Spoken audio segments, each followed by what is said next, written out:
Je vais vous parler maintenant d'une autre fonction qui vous permet d'animer les textes dans After Effects, c'est l'option de chemin.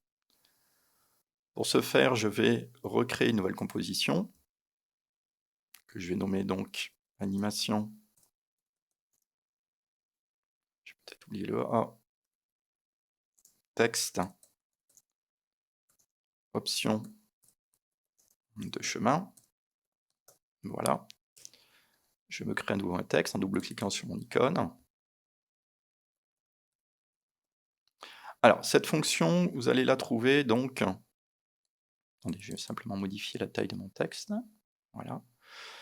Alors, cette fonction, vous la trouvez donc toujours sur votre calque et en ouvrant les onglets ici texte, et elle apparaît donc ici option de chemin. Par défaut, vous ne pouvez rien faire. Et quand je clique ici sur chemin, il ne se passe rien. Si je clique ici, il m'affiche aucun ou aucune. Alors pourquoi? Parce que le logiciel a besoin d'un tracé, plus précisément d'un masque, pour pouvoir utiliser cette fonction. Donc pour créer un masque dans After Effects, vous pouvez prendre soit la plume, ou soit l'une de ces formes, ici déjà prête à l'emploi. Pour l'exemple, je vais plutôt privilégier la plume, comme ceci, et je vais donc dessiner une courbe sur mon calque de texte. Attention, il faut vraiment que votre calque soit sélectionné. Si le calque n'est pas sélectionné, le logiciel vous créera une forme. Si le calque est sélectionné, il vous créera un masque. Donc je vais ici dessiner un tracé, un petit peu comme vous feriez dans Illustrator, comme ceci.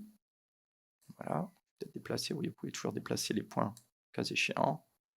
Voilà, donc là j'ai mon tracé, donc comme je vous le disais, c'est un masque, il est apparu sur mon texte, avec ces fonctions qu'on n'utilisera pas dans notre cas de figure, elles sont plus utilisées lorsqu'on utilisait masque pour masquer certaines choses. Donc par contre ici, sur mon chemin, vous voyez, j'ai accès maintenant à mon masque. C'est bien lui qui est ici. Et si je le renomme, je l'appelle par exemple trait pour animation, vous verrez qu'ici, on a bien trait pour animation qui apparaît. Donc une fois que vous allez l'activer, le logiciel instantanément vient donc magnétiser et lier votre texte sur la courbe.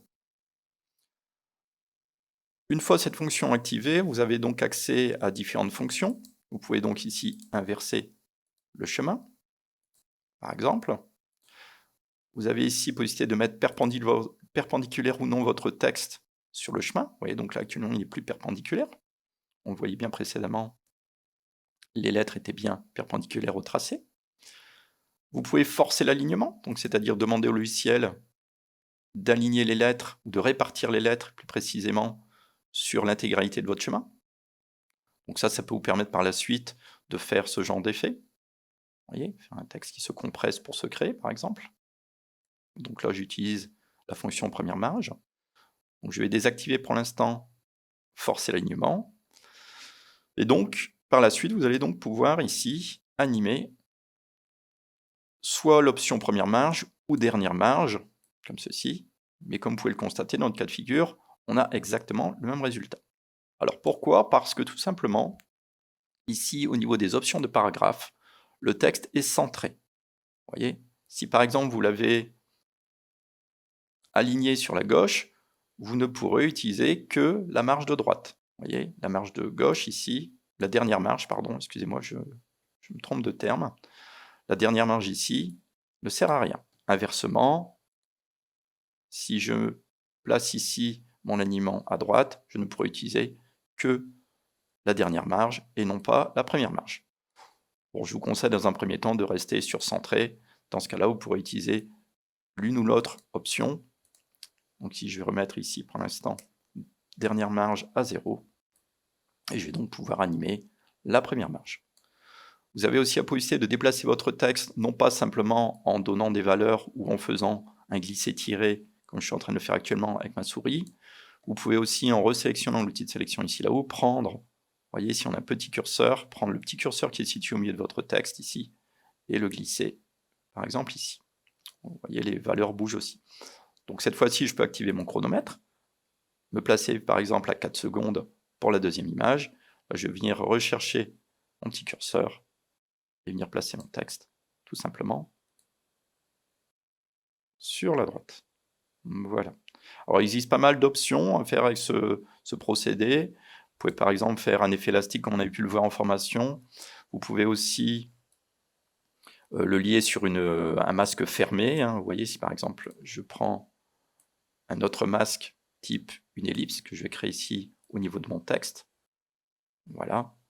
Et donc j'ai un deuxième masque ici que je vais renommer par exemple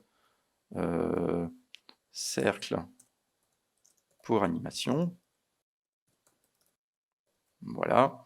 Ici, vous voyez, je peux venir changer dans les options de chemin, je peux changer mon masque, prendre cercle pour animation, et vous voyez donc cette fois-ci, le texte est lié à ce nouveau tracé.